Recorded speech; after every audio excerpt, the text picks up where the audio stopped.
Salut Charles-Antoine. Allô Mario. Je voyais un texte de collègue de TVA Sport qui disait que c'est la première fois depuis plus d'un mois que le Canadien perdait 2 matchs de suite. On oublie ça faisait longtemps que c'était pas arrivé. Et c'est peut-être aussi le moins bon match de Jacob Fowler depuis une certaine séquence. 864 le taux d'efficacité. T'sais, habituellement, 900, c'est le minimum. Il est de moins en moins bon, disons-le ainsi. Peut-être aussi que Est-ce que les autres équipes l'étudient? Est-ce que un nouveau gardien, il reste qu'il n'y a jamais personne qui l'a vu, à moins de regarder les films de la Ligue américaine, mais je pense pas que ça se fait tant que ça, là. Je pense que t'as un avantage de en 2 nouveau. matchs, t'as pas vraiment le temps de retourner au match de la Ligue américaine, mais assurément qu'on connaît ses tendances. Puis tu vois, parlant de tendances, c'est intéressant hier parce que 2 débuts des Sabres, exactement au même endroit. En hauteur, côté bouclier, donc côté rapproché. 2 buts qui surviennent à sa droite, dans la lucarne. Et où il s'avance pas beaucoup pour faire attaquer le tir. Et il est rapidement sur les genoux, considérant qu'il est petit, hein, c'est 6 pieds 1 ou 6 pieds 2, selon les différents sites. Les gardiens, maintenant, dans la Ligue nationale de hockey, c'est 6 pieds 5, 6 pieds 6, 6 pieds 7. Donc, physiquement, c'est pas un gros gabarit. Donc, lorsqu'il se fait petit, il est très petit. Et hier, j'ai l'impression, pour revenir à ta question, que les Sabres exploitait cette zone, donc côté rapproché dans la lucarne, alors qu'il se mettait rapidement au sol. En même temps, j'allais dire la brigade. L'équipe, en général, jouait sur les talons. J'ai trouvé hier là, que les Sabres imposaient le rythme. C'était très nord-sud. Puis ils sont pesants.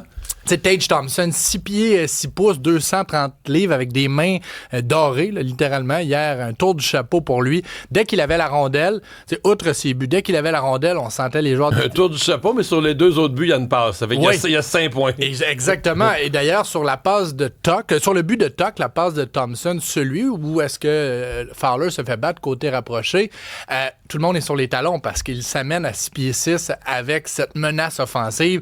Tout le monde recule. Donc, j'ai trouvé qu'hier, les Sabres étaient la meilleure formation sur la patinoire. Et ce qui était particulier, c'est que c'était les 2 équipes les plus jeunes de la Ligue. On en a parlé abondamment pour le Canadien, mais les Sabres sont 2e. Donc, c'est quand même impressionnant ce qu'ils font avec hier une 15e victoire à leurs 17 derniers matchs. Il y a du gros football en fin de semaine. Ouais, puis tu sais, ça commence demain, mais... 2 matchs samedi, 2 matchs dimanche. Ben, je me suis dit, pourquoi pas un petit exercice ensemble, toi et moi?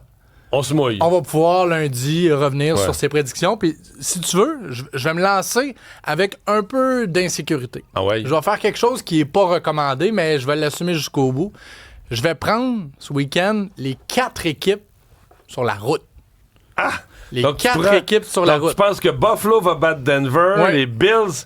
Écoute, moi...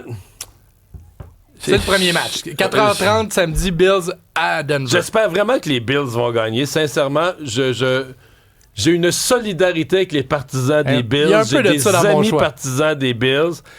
Je pense que Denver va gagner quand même. Je dirais que les Bills, c'est la défensive, je suis pas capable d'y croire. Je suis inquiet de la défensive. Je vais te dire que, bon, moi aussi, la portion plus émotive, mais le meilleur joueur sur le terrain samedi, c'est Josh Allen. San Francisco à Seattle, tu dis que San Francisco va aller battre Seattle à domicile, là, je suis pas d'accord. J'ai des doutes sur Sam Darnold, d'autant plus qu'il n'a pas pratiqué hier. Il s'est blessé à l'entraînement cette semaine. Ça, c'est une nouvelle blessure, ça vient d'arriver. Ok, ça, je suis pas au courant. Mais j'étais déjà un peu inquiet, parce que Sam Darnold, tu sais, c'est comme le... Ça a été une machine, Seattle, toute la saison, sur les 3 côtés. Moi, il y a plein de signes qui pointent vers Seattle. Il y a 2 semaines, ils ont rossé les 49ers, sortent de 2 semaines de congé alors que les 49ers ont joué dimanche. Tu dis que les 49ers qui ont fait 3 points il y a 2 semaines vont gagner. OK.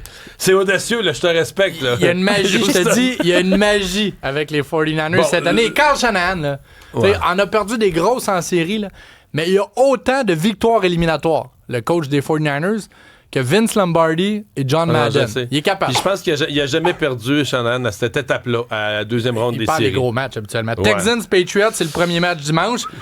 Ben là, toi, tu vas avec les Texans qui vont battre les Patriots. Ah oui. Ah non, ben, écoute, j'aime pas tellement, mais j'aime le coach des Patriots. Ça me réconcilie avec l'époque Brady qui avait acheté les arbitres, Mike Vrabel.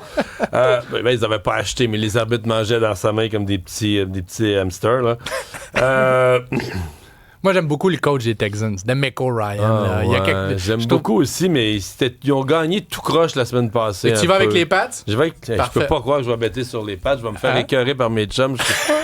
Puis Rams-Bears pour finir dimanche soir. Ben là, j'espère... Ça, non, je vais avec les Bears. Les Bears? Okay, je vais avec les Bears. On est vraiment aux antipodes. Là. Toi, tu feras Broncos, Seahawks, Patriots, Bears? Moi, je vais prendre les 4 Non, j'ai dit Bills, par exemple. OK, parfait. J'espère trop dans Bills, Seahawks, parfait. Patriots, Bears. Bills, 49ers, Texans, Rams, on s'en reparle lundi. Ça va être... C'est souvent des moins bons matchs. Je sais, t'as raison. La deuxième semaine, c'est souvent des moins bons matchs. Sur papier, ils sont excellents, mais habituellement, t'es déçu. Et tu nous as parlé de Victoria Mboko, qui était rendue en demi-finale. Ben là, une étape de plus. Troisième finale en carrière. Elle a gagné ses 2 premières présences en finale à Montréal et à Hong Kong. C'était à Adélaïde hier. Elle a été expéditive. Ouais, là, elle a pas l'air d'être chambranlante trop. Là, elle rentre comme une machine. 34 minutes le premier set hier, 26 minutes le deuxième, 6-2, 6-1, expéditif contre une Australienne en plus en Australie, Burrell. Mais là, c'est toute une histoire en finale, parce que c'est une jeune prodige. Là, on s'entend, Victoria Mboko, 19 ans, on en a déjà parlé. Mais de l'autre côté, c'est Mira Andreeva, qui a 18 ans. Et elle est déjà 8e au monde. Donc, devant Mboko dans le classement, quand même. Ouais, c'est une Russe, vraiment, qui a passé beaucoup de temps aux États-Unis. Mais c'est comme un peu l'avenir qui est maintenant dans le monde du tennis en Australie. C'était à Adélaïde. TVA Sport présente la finale. Ça va être bon. 18-19 ans, imaginez.